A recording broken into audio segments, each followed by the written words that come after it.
This time on Whatever We Want, we talk about Kenobi news, the Oscars, Moon Knight Episode 1, and Morbius. Spoilers, major, huge, big spoilers ahead for all those, and also Spider-Man No Way Home. There are time codes down in the description if you'd like to jump around to different points in the episode. Our thoughts on Morbius might surprise you. It's a really interesting, actually fun episode. Give it a listen. Enjoy! Do it. Welcome back to Whatever We Want, where we review content across all mediums of media, movies, TV shows, video games, and beyond, to give you the most interesting behind-the-scenes insights, storytelling, techniques, all that jazz, and more. This is the hub for all things Star Wars, Marvel, Disney, Pixar, and more. Without further ado, let's jump right into the show. PreBanter,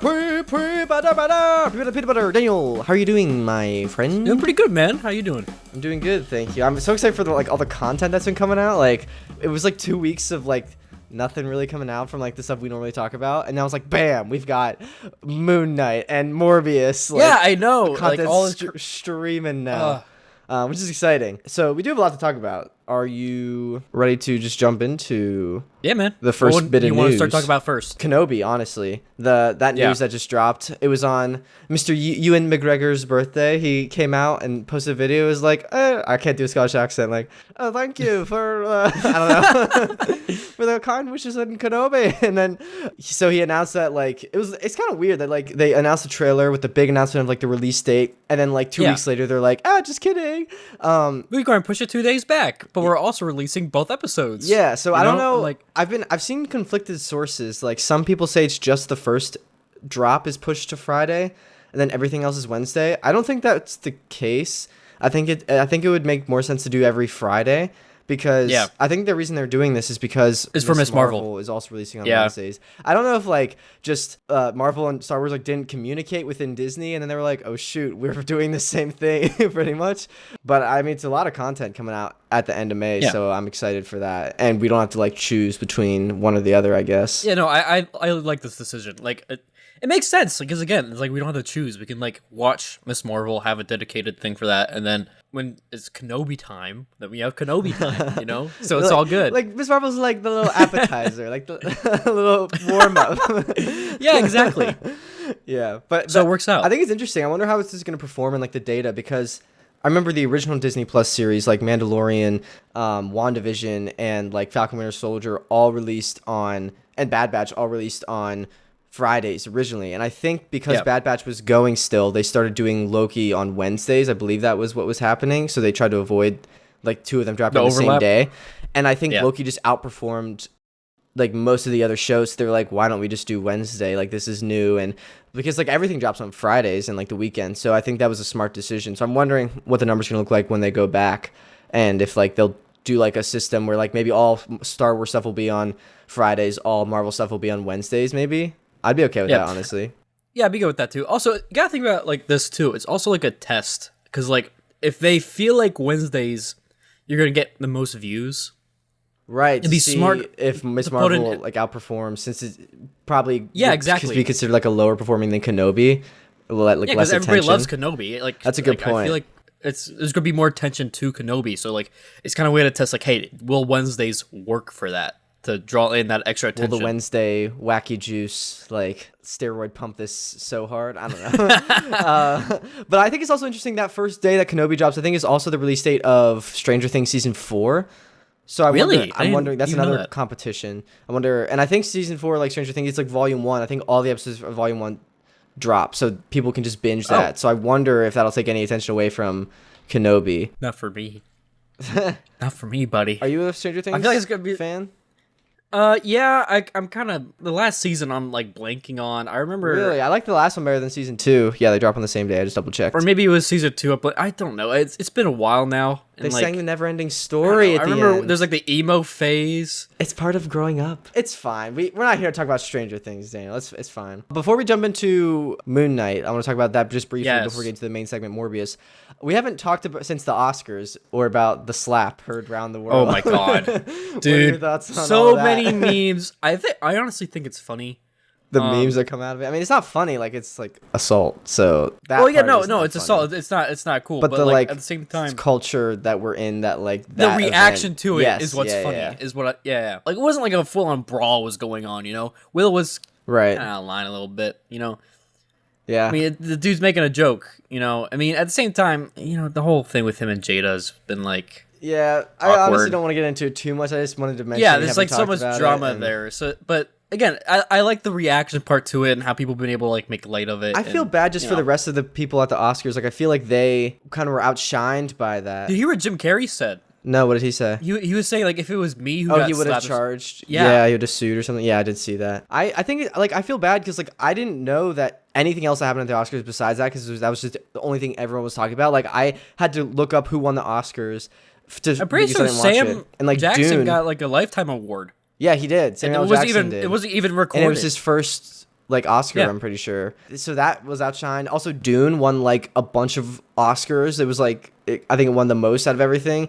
I didn't know about that till I like looked it up. So I don't know. I just feel bad for like the other people that I don't know.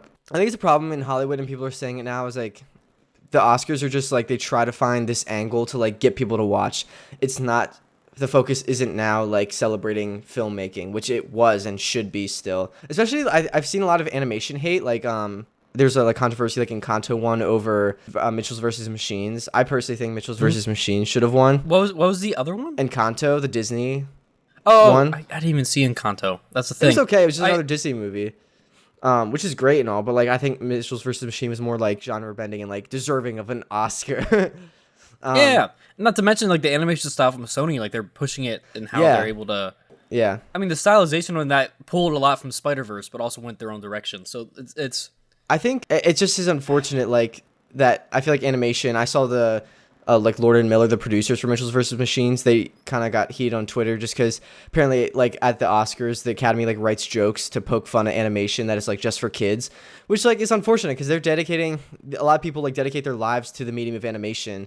And then for it to be belittled just to be like for kids, like that kind of sucks. Like I think it'd be really cool if we eventually got like an Oscars, but just like some awards ceremony for just animation. Like you could have like anime. Yeah, dude, that's something that's been needed for so long. Like for animation teams, start it, like for lighting and visuals, with our like all the money we have. No, that'd be cool one day. Like a project, maybe like we could do that. I don't know. But no, like seriously, like you see, like with the Oscars, you get all these actors and all that stuff, and it's like the big roles, right? That like people, But there's so much extra work that goes into it, and it's just sad. There are like other. You mean behind the scenes for like awards. Filmmaking, like not like so for like, filmmaking like editing or and animation, visual effects, both sides, and those are starting to get pulled for more airtime for like the celebrities, which is what people want to watch, which is unfortunate. Because I don't think it should be the focus shouldn't be like getting the general audience. It should be for like people that love movies and like the craft people behind the scenes, like getting recognition because they don't ever like. No offense to actors, they do amazing work, but they are in interviews all the time and they get the recognition a lot of the time. Like, why do they need a ton more when other people could be shining too? I don't know. I mean, I still respect the actors 100%, but I don't know. It's just a weird situation. Okay. Like I've never really watched the Oscars. You know, it's not really my thing. Yeah. If you do a good job, you do a good job. If I enjoy your movie, thanks. Moving on. All right, you ready to talk about Moon Knight? Yeah. All right, so episode 1 of Moon Knight came out. We're going to just kind of go over our brief initial thoughts, and I don't think we're going to go over every week per episode like we did with like Boba Fett or like Mandalorian, just because when we want to start moving away from that. We might come back at the end, do like an episode dedicated to the series as a whole, but just wanted to like, because this is the first episode, just wanted to talk about our initial reactions. We just want to talk about it because it was new. I think I saw somebody on Instagram yesterday do like a fake, because yesterday was April Fool's. Yeah. Did they do like a fake review where they hated? Yeah. I saw that and then too. everybody was going off. Yeah, they made a fake April Fool's review that like they hated Moon Knight, and everyone was like, "What? How could you say this?" And I saw one that was like, "Yeah, after reconsidering my initial review, literally only 2 days later, I actually hate it now." And everyone was like, "What?" And he was like, "April Fool's." But basically, that's a good way of saying that. Just like I think we both enjoyed it. We hasn't talked about it to each other, but yeah, I liked it honestly a lot. Dude, the direction it's going. This is exactly what I was talking about when I was saying Moon Knight needs to bring the MCU in the direction of the supernatural stuff.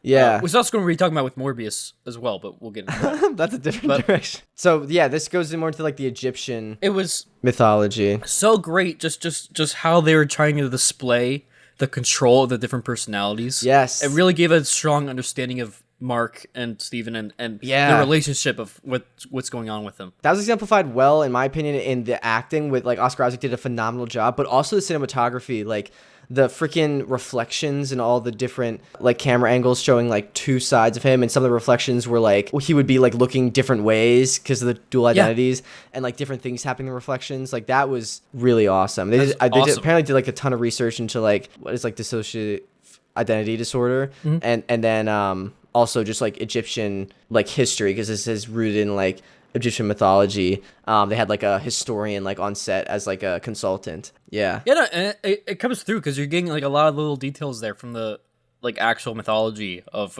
what's going on in the show. Yeah. It's also nice that when there's like little tidbits too, like when there's like that kid who's like, so how did it feel like being judged? Because canonically Mark like is an adventurer and he dies. Oh, but then really? Khonshu brings him back, but then that also I have seen some theories that like this could all be an illusion. He could be like deceased at this point, because like when he's talking to that same kid, he's like, I'm not dead, and then like as his boss calls him, he quickly goes like, am I? And then like it's quickly like swept under the rug. So like, and there's some other like hints to that too. That'd be cool if it is an illusion. I don't think it is. I think it's literally just because I feel like it'd be too complicated. I do like the direction that they're going. I think it's literally just going to be like Khonshu revived Mark. Yeah. But now he has this split personality situation going on. I think this is also an interesting, like we were talking about with Kenobi, like tests and like seeing what does well. This is actually the first MCU show that's not based on an pre-existing character that has been in the MCU before. So I'm really curious what the numbers are going to be like for this. If like, because this is the first time they're introducing a character as like the like lead of a show. So I didn't even think about that, but yeah. Yeah, and then next will be, I think, Miss Marvel. So like they're kind of just jumping in. So I'm wondering just how that's going to do, honestly. That again brings up the conversation. Do you think like because if this show does well, do you think it's going to bring up numbers for Miss Marvel? I'm not sure. Probably if it does well, like people would be interested to see what they do. I don't know, because like I think every show's like different. Like I was watching a few interviews about this, and it just seems like the cast was like so like cohesive and like had really good synergy. Like they like cast and crew, like they really just like were excited to like make a good project. Like the director for like most of the episodes is like really young, actually. Like I looked up on IMDb and he doesn't have like a lot of credits under his belt. He's like from Egypt actually, and like recently moved to LA. And then shortly after he moved, they found out that Marvel was doing Moon Knight, and he apparently wrote a 200-page like outline of like what he would do if he was given the reins to the show, and gave it to Marvel, and they were so impressed that they gave him the reins to the show.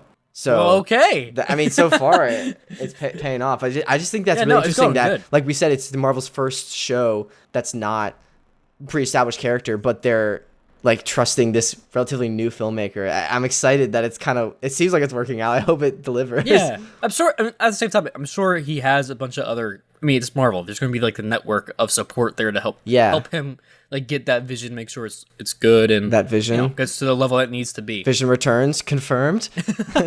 Because they both were in this, like Paul Bettany and Oscar Isaac, both in the Star Wars universe. So like they just show up as their Star Wars characters. Yeah, true.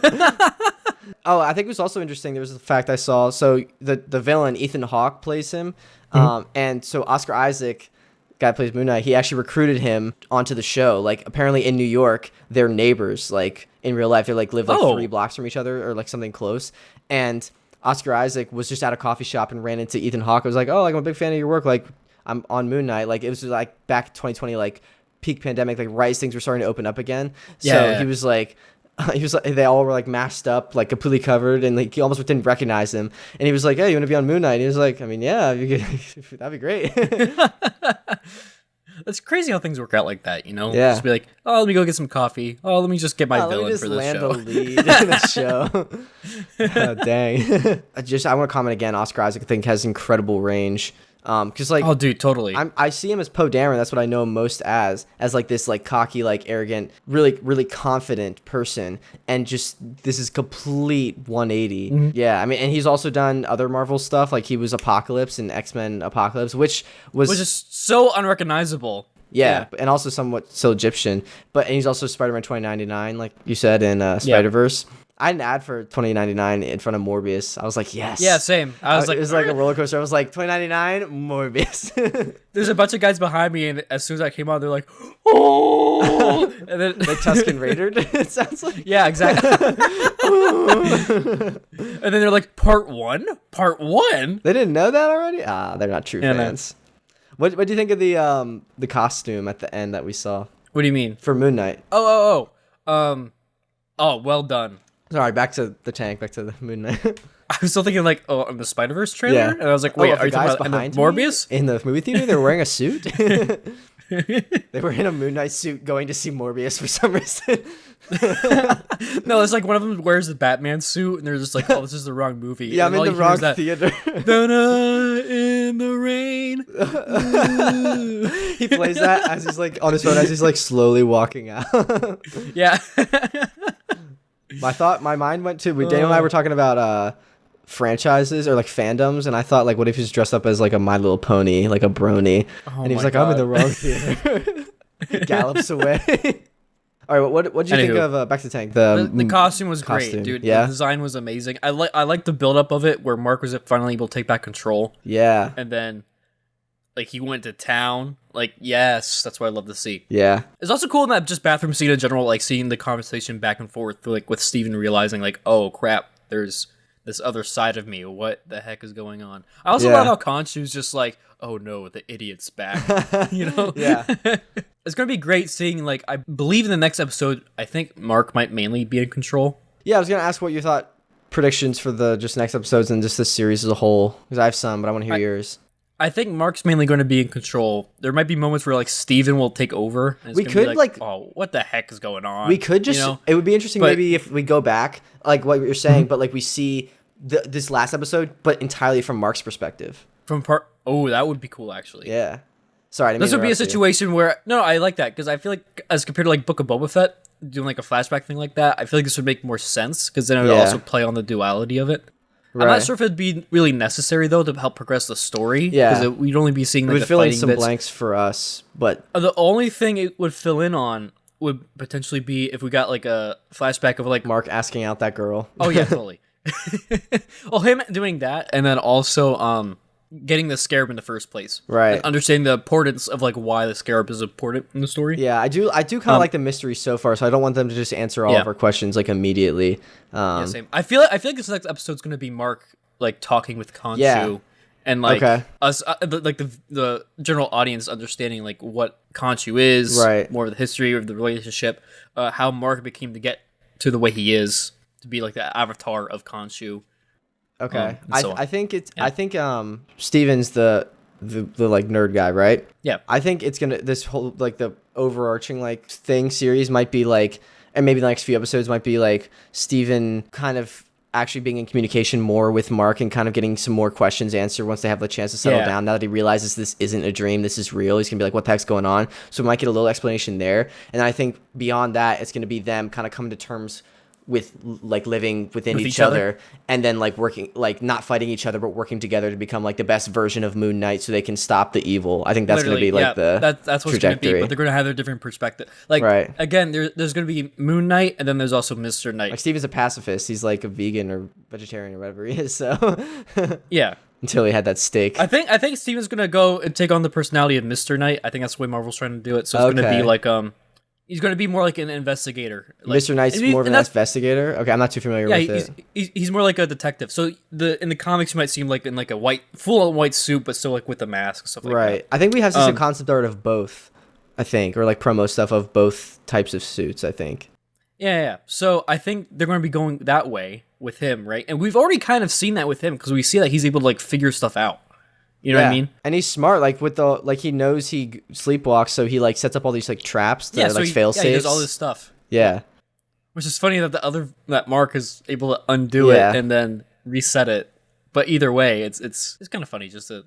I think it's going to be a good way to develop Steven as a character alongside with the help of Mark. You know what I mean? It's also interesting. I just thought with Steven waking up and stepping on sand, like has his first steps in the morning, and then the villain, like Ethan Hawke's character, his first thing he does, he puts glass on in his shoes because, like, as we all know, glass is just compressed, heated up sand. You know, Minecraft science. Yeah. All right, I think we've talked good about Morbius. Just want to have like a quick overview or Moon Knight. Did I say Morbius? You mean Moon Knight? Yeah. Did I say Morbius? No, you said Morbius, but like in your brain, it might have sounded like that. I mean, to be fair, I think talking about Morbius not at all is enough time talking about Morbius. So okay, here's the thing. let's jump into Morbius now. Morbius was exciting. And it was good to follow through. Yeah, it could have been worse up until the end. Yeah. The third act. Wait. First off, for audio listeners, you can't see, but do you like my purple color I've got as my highlight? I didn't say anything, but that's like my Morbius. Woo. Wait, but speaking of before, like just. Sorry, you finish, then I'll go on my rant.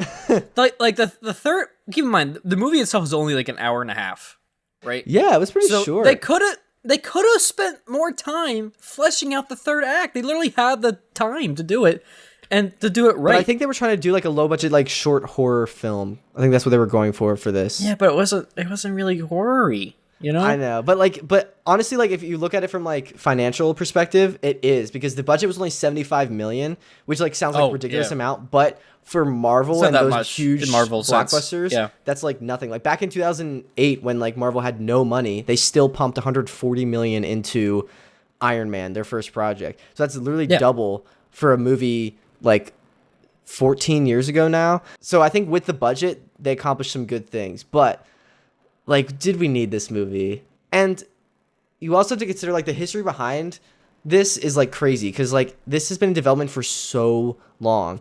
They wrote the script in 2017. 2017. We graduated high school in 2017. Oh my God, that's weird to think about. And then Jared Leto joined in June of 2018, like, signed on to the project. And then they filmed, I think, in, like, 2019. The original release date was supposed to be July of 2020. And then something happened, as we all know. And so it got delayed to first, like, I think, like, October 2021, and then pushed back to January 2022. And then because Spider-Man No Way Home, they wanted to give that more of a theatrical release, they pushed it back to April 1st, which is when it just came out. Yeah. So this is, like, 5 years in the making, which is ridiculous. Like, it's more than that because they discussed it earlier, but, like, since the ball got rolling. So do you think this would have done better if it came out like a few years ago, like when it was supposed to? Probably not. Because actually, if you think about it, like 2019 was when Endgame came out. And then imagine like if like a year later, like this dropped, you'd be like, that is so underwhelming. Like at least we've had some more time to like space it out. The biggest problem is that this movie runs into, right, is it falls into the, like what you say with the classical, the enemy or the arch enemy is just the same as the hero, you know? I felt like the enemy was really underwhelming. I like that actor. I think he's good in other things. Great guy, you know? But great actor. I just think, like, I feel like it was out of nowhere. Like, I wish we would have, like, this is what I wish I would have switched if I was, like, in charge. You know the scene where he, like, goes to the bar, like, later after he's, like, a villain and, like, flirts with that girl and then, like, those guys, like, beat him up? Why did we need that scene? Like, we already knew he was a bad guy. Yeah, exactly. So I would have switched that scene, and I would have put a scene earlier where we saw him sneaking into the lab and, like, injecting himself to get his, like, origin. Yes. That's what I would have done. Like, instead of him, like... Because we didn't get that. I just want to drive home. Like, I thought it was so weird that, like, he just showed up in the prison and was, like... He's like, I'm good. Like, all of a sudden, a villain. And then 20 seconds later, they were in the subway fighting. And I was like, where did this come from? Like, that pacing just felt really off to me. Yeah, no, like... Or even if you did the fight first and then, like, a flashback to when he did it, you know, like 2 days ago. Maybe. You know, I don't know. If they want the element of surprise, yeah. But either way, it was, like, the whole scene where he was just, like, feeling himself in that, like, golden room or whatever. Like, is that really necessary? Wait, what was that? Like, come I don't on. remember that. Like, he was vibing because he could, like, be normal. And he's just like, yeah, I'm vibing. Yeah, my was that muscles. At a club? Yeah. Oh, no, it was, remember. It was right like before his, the club scene. Big, huge walk-in closet. Yeah, the pacing was so, like, it was following Morbius and it was doing a good job with that. And then just cut to that. And I'm like, I thought it just, like, the pacing just died at the diner scene when Morbius meets back up with Martine. Like, it just, like, felt like it stopped. I was like, what on earth? I don't know. But, I mean, that being said, I hate, like, crapping on movies because, like, a ton of people put work into it. But, like, I feel like this could have been a lot better or, like, didn't even need to really be made. They might be trying to set something up, which I want to talk about the post-credit stuff later. I want to talk about that later. I want to dive into that. I just thought, like, it wasn't cohesive. Like, what you were saying with the third act, like, it just felt, like, kind of out of nowhere. But before I get there, even the, like, the opening title credits, like, it was, like, an 80s, like, retro, like, text, like, the big purple giant lettering. Do you remember that? Yeah. Like, what was that? Why was that? I don't know why that was decided. Like, I feel like that just, like, really. I mean, it looked cool. It did, but like, it didn't have any. It didn't connect fit to like anywhere the else. theme of Morbius, Yeah. like this blood-sucking vampire. I don't think like 80s rock. Like I don't know. You also have to keep in mind too. I think this is like the first film, if you don't include like Endgame or whatever, that's like dedicated to what technically a villain, because Morbius is standardly a villain. That's one thing I want to say. I'm not a big Jared Leto fan. He really won me over in this film as someone that could did a good job. That, like was coming from a place of wanting to do good. Like I really believed that, and I was worried I was not going to be able to believe that. So I want to give him props for that. I think he did a great job with that. You know, he did an amazing job. Because like I really did believe that he wanted to like do good, and like that was his intention for doing all this. But like this like beast inside him was like this hunger for blood like was overwhelming him, and he was trying to like subdue it.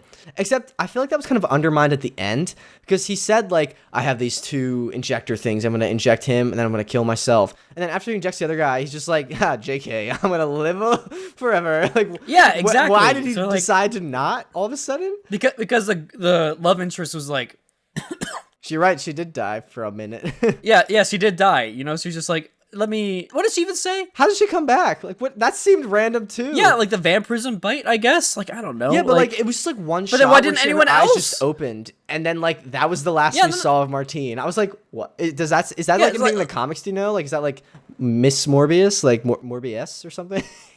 No, like there's a thing. Like it is I don't know if she is. She probably is, but like at the end of the day, with that logic, why did nobody else turn into vampires? Maybe because love. Unless he didn't suck her dry. The power of love. You know? Yeah. Maybe he didn't suck her dry, and then with the like pint of blood she had left, she's like, okay, I'm gonna be a vampire. Like I don't know. I just felt like she like they need woke to explain up. vampirism It was just like better. one shot, just randomly put in there of her like waking up, and I don't know why. Yeah. And then it wasn't addressed at all for the rest of the film. It was just bad. That was one thing that was really not cohesive. Honestly, I feel like the film itself would have had better duality or just would have been better in general if it mimicked what Moon Knight's doing now with the split personalities. Really? But instead, the one personality is like the primal like bat. You know what I mean? And then Morbius would then have to that would be like his enemy. Yeah, it's really interesting actually that these 2 projects dropped with like kind of 2 personalities at the same time. We get to like kind of compare and contrast our initial thoughts at the same time. Moon Knight's doing it way better. I feel like in that case, if they did something like that with Morbius, instead of it being like this his brother Milo, which he also just the whole relationship there is kind of weird. Yeah. You gave me my name, brother. Like yeah. You're Milo 4, got it. Yeah. Okay. I don't know. It was just. That's like 5s from Clone Wars. Like, but imagine Morbius doing something where he tied himself down, like Moon Knight did.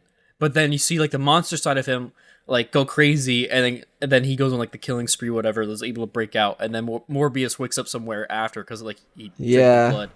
So then that makes this whole story like his journey trying to figure out how do I control it, not how do I control it. On top of how do I take care of my brother, on top of how do I save my girlfriend, on top of they weren't even like girlfriend until he got hot, so that's kind of weird. But like I don't know. I want to talk about the visual effects a little bit too. I agree with you at like all of your points. Yeah. But a lot of people are like crapping on them, like they're like look like After Effects like 2005. I honestly thought they were like okay. I thought they were okay. Like, yeah, they're okay. But that being said, I think it was way too much, and there was no distinction between any of the powers. So like, I think like you just talking about the third act was just kind of underwhelming. Like those wispy like trails that was like the effect for everything. Like looked cool, but it was just blocking anything I could see on screen. It was just too. Yeah. It was like worse than Venom, honestly, with like 2 giant creatures fighting each other.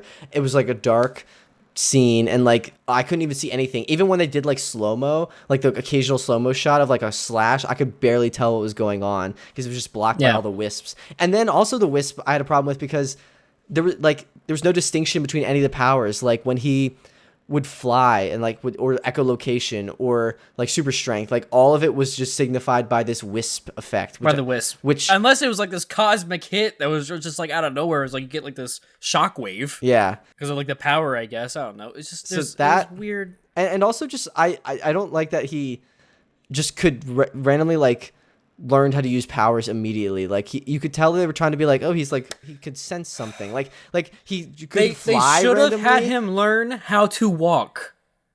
Oh yeah, Legitimately, they should have had him go through the transition, because literally just going from 0 to 100, I get it. Like, okay, you want to show how he's grown in power, but like him coming back after that whole first scene where he like killed all I the would mercs on the argue boat, though that like he should have learned how to walk. I agree and like with learn you. how to do things. If I were to play devil's advocate and like argue, I feel like Morbius is like someone who's been dreaming of walking for his entire life, so he probably like studied it and is more inclined to like pick it up quicker because he's like been dreaming of this moment for his whole life. But still, I agree with you. There should have been some learning curve.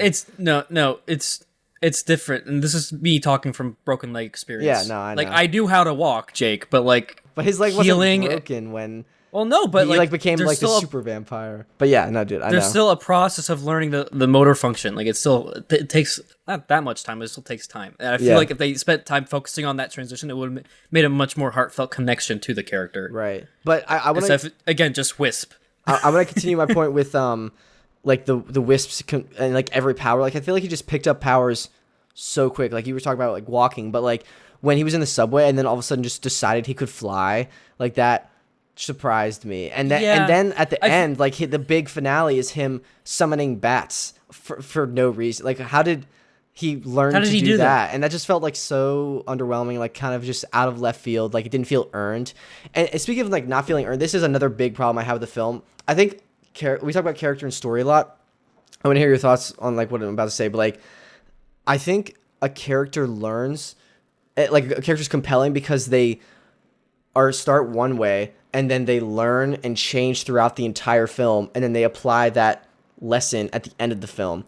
I don't think that was the case with Morbius. I think he, in the very beginning, like learned very quickly that this was a mistake. I shouldn't have done this to myself, like altered my DNA. And then he's learned that at, like immediately act 1 as soon as he does it, and then he doesn't change for the rest of the film. So like he doesn't learn anything after that, and like his like victory at the end doesn't feel very earned, I guess.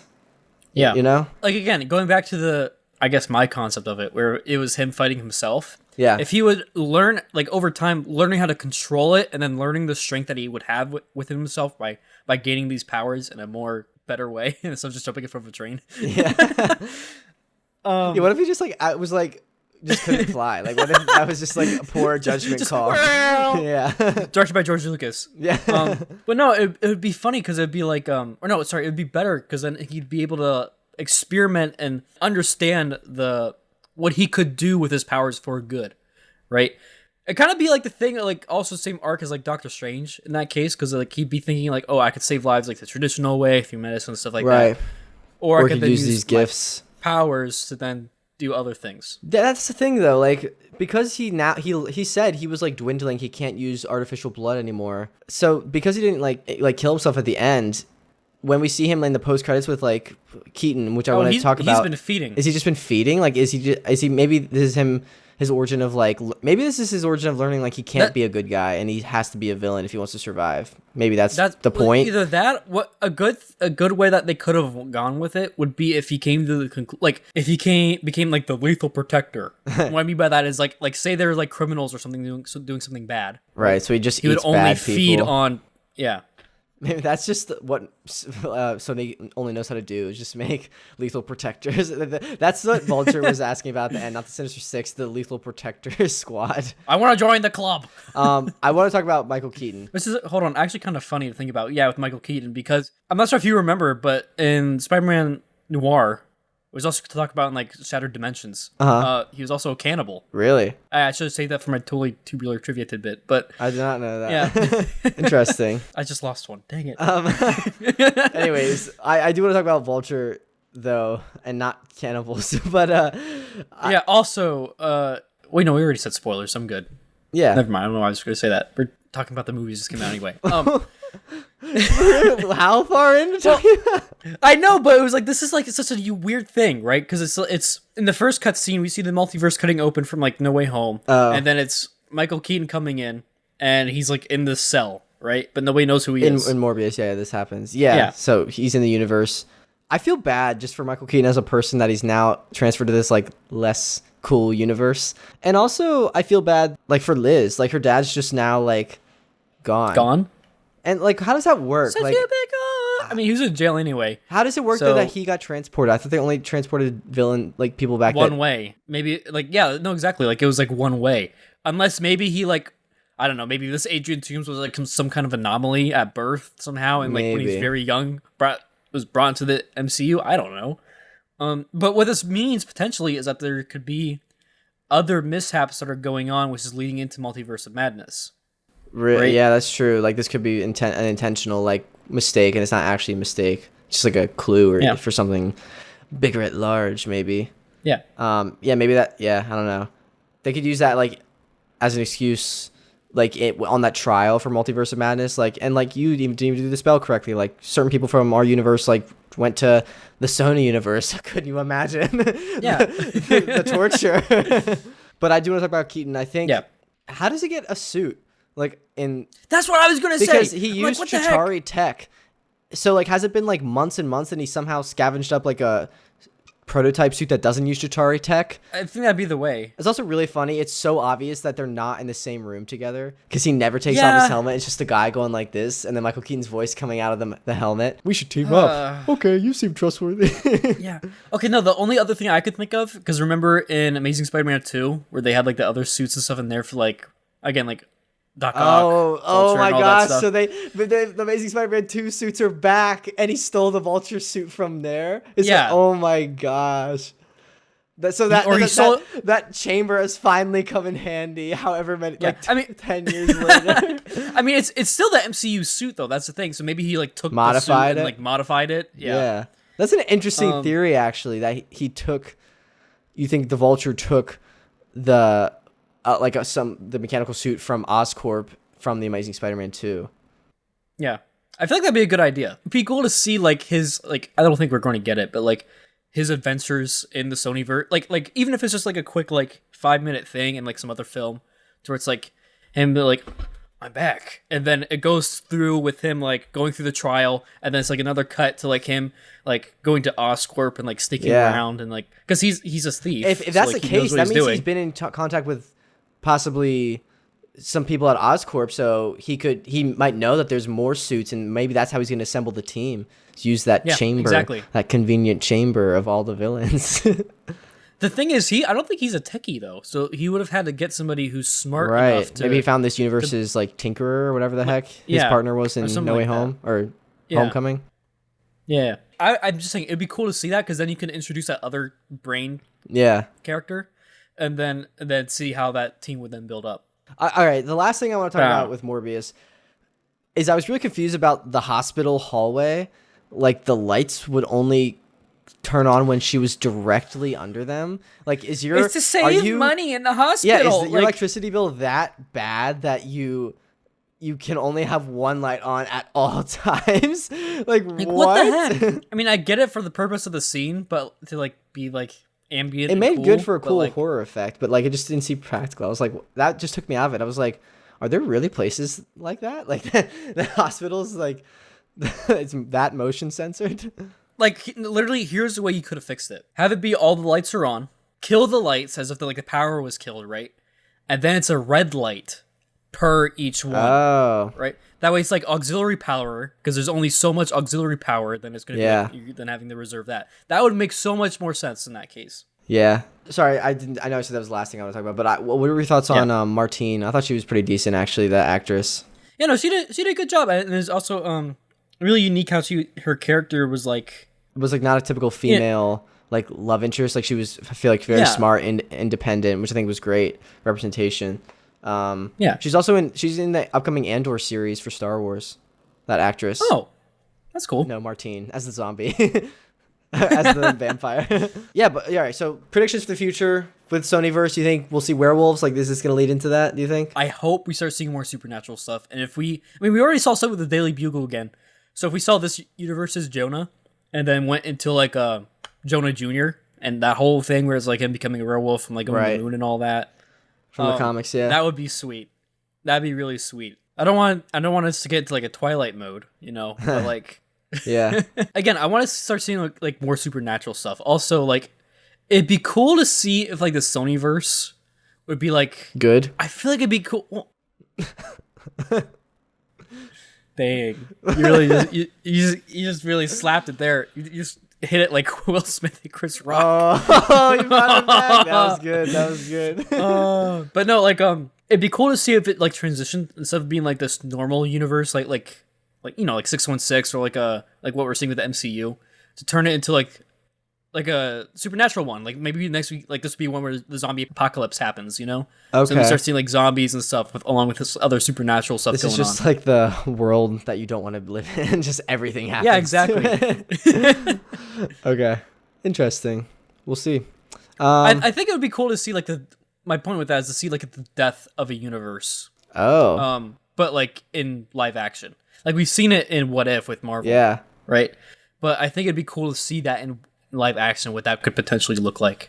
Yeah. Ready to jump into some next things. Yes. So I wanted to briefly just talk about the difference between cinephiles and movie lovers. I just want to plant that seed in our heads. I think it's an important distinction because I don't really consider myself a cinephile. I feel like I don't know if other people think this, but I feel like cinephile has this like kind of negative connotation surrounding it, where they're like kind of pretentious and snobby, and they like analyze films from like a critical point of view, and they don't consider like Marvel or superheroes or any like big cheesy movies like pure cinema. And I don't consider myself that. Like that's totally fine if that's what you enjoy, but I personally like, I think you do too, because we talk about this on the podcast all the time, but I like the like cheesy big spectacle superhero and just any cheesy movies. I just like movies, so I consider myself a movie lover, not a cinephile. I think that's an important distinction between the groups that isn't talked about too much.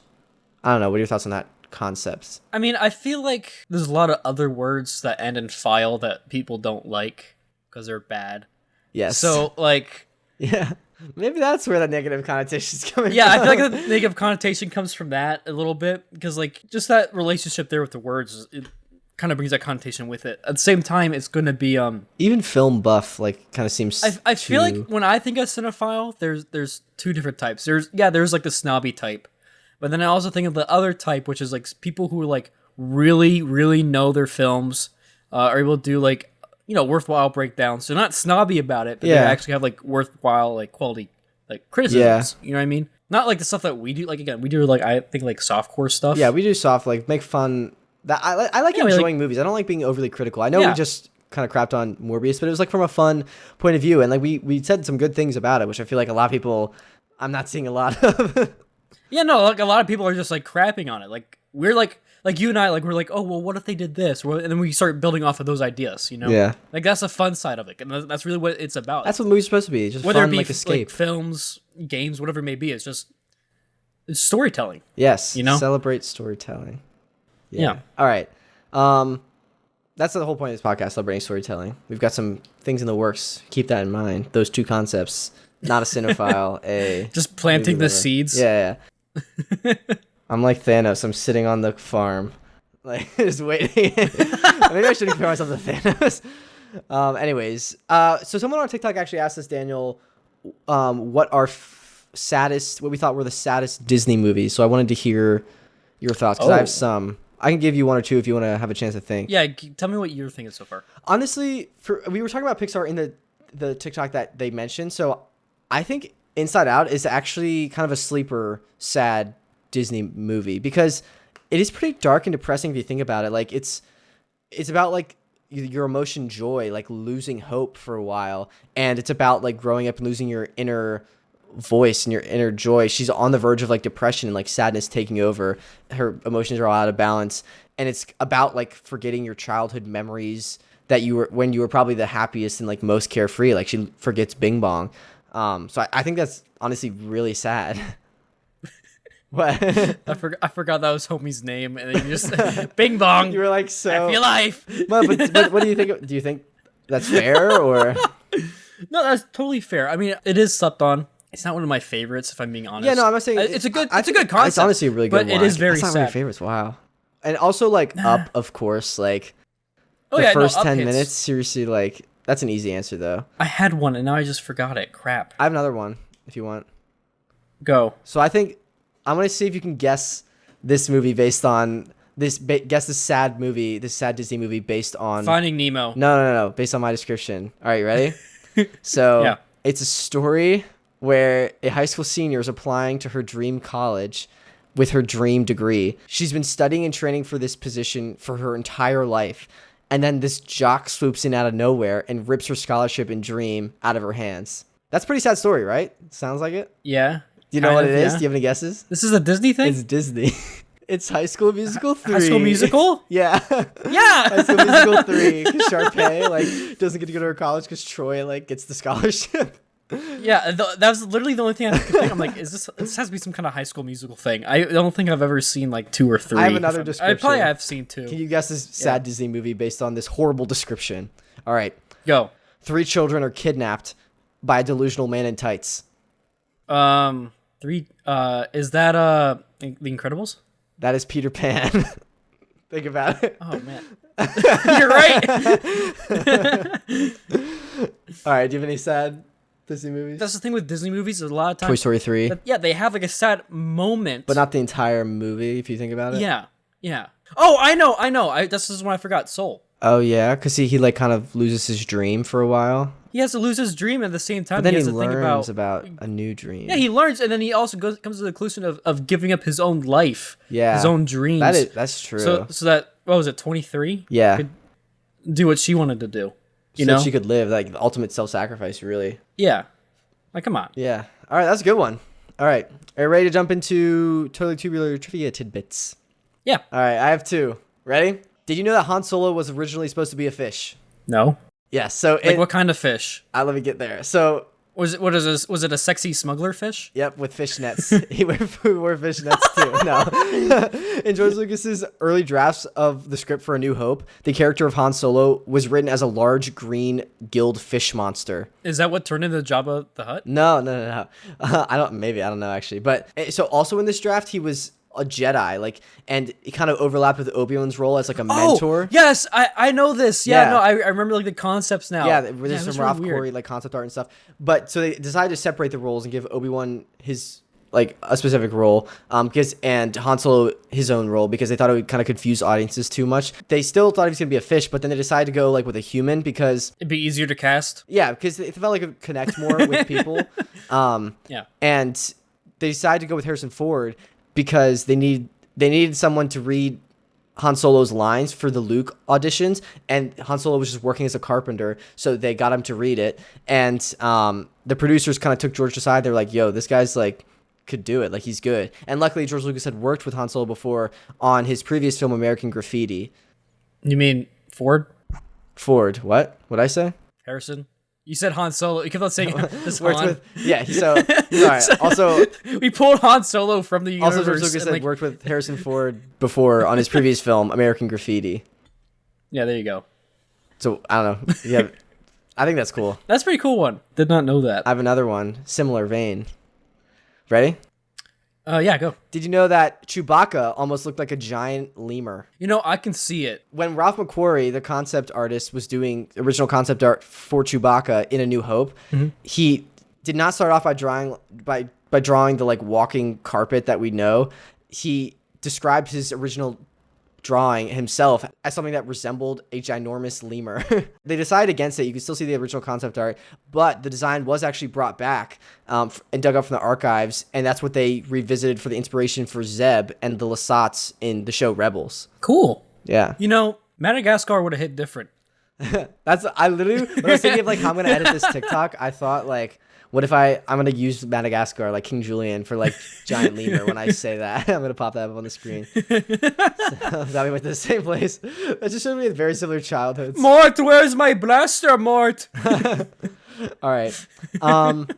Yeah, I mean that's everything I had for TTTs. Just 2 this week. I got one. Okay. This is more recent in comics, actually. Did you know that Ben Reilly is a villain? Again. Really? So for those of you that don't know, Ben Reilly is a clone of Spider-Man. He was made a villain a while ago, and then he like kind of redeemed himself, and he was on a run being Spider-Man for a bit, but now he kind of like fell into some quantum goo, and he's taken on a new alias as Chasm. Oh. So Chasm. yeah, it's a pretty cool suit. It is pretty cool, but there's a lot of kind of outrage about it. So if you're not into like the comic space, I don't know, just look into it, see what's going on. Very cool. All right. Yeah. Ready for patron shoutouts? Yeah, hit me with them. Cue the Epic Star Wars music. Boosh. We got Patron Lori, Frank, Rick, Lisa, Evan, Tony. Thank you so much for pledging the tier. Thank you for the shout out. If you'd like to support us over on Patreon, the link is down in the description. You get the audio episode early. Special benefits, cool perks. We actually are like in the process of like developing some merch, and I had our patrons like vote on some of their favorites and give feedback on some of the designs. So if you want some like input on that and like a little sneaky first peek, feel free to check that out. All right, are you ready for review shout outs and comment shout outs? Yeah. Who do we got? All right, so just briefly up top, if people want to leave a review on Apple Podcasts or any podcasting platform or a comment on our YouTube, we will shout them out in this section now. My mom actually left a comment on our latest one where we talked about like mediums of media, and she commented a list of some of her favorite mediums of media. So I'm going to read those off now. She said some of her favorites. Movie is Rudy, because she loves an underdog story. Of course, that's Jon Favreau. Is in that. She loves Rudy. Yeah. And also Forrest Gump as well, so the apple does not fall far from the tree. The book, she's got The Shack by William P. Young and A Passion for Kindness by Tamara Letter. Video game, she has Wii Games or Connect Let's Dance. She's not much of a gamer. Television, she has Survivor, This Is Us, and The Home Edit. And then music, she's got 80s, 90s, and Christian music. I'm not surprised by any of this, really. It's my mom. I know her. But cool. Yeah. Thank you for sharing, Mom. I seriously do appreciate it. And she said she would give up video games if she had to give up one, which does not also does not surprise me. Daniel's ashamed. Disappointed. All right. Well, that's everything I had. Are you ready for the introduction? Yep. Tell me when. When? We just talked about whatever we want to talk about, and now we're done. Bang. Thank you so much for listening. Seriously, really, genuinely appreciate it. We're really excited for next week's episode, next Monday. The new Lego Star Wars Skywalker game is coming out, so we're going to play that. Yes. And we've actually got our friend Darren, who came on, I think, Boba Fett episode 2. Yes. He's joining us. He's like a resident, like, Lego Star Wars expert. So I'm not sure how we're going to do it. I'm going to talk to Daniel about how we're going to splice it up. Yeah, we're going to play the whole game in like a week. Well, I mean... Don't tempt me, but we'll see. So excited to talk about that and kind of dive into video games. So we haven't done that too much. So that might be the gateway to The Force Unleashed. We'll never know. I'll just keep teasing The Force Unleashed forever. All right. Thank you. Goodbye. Bye.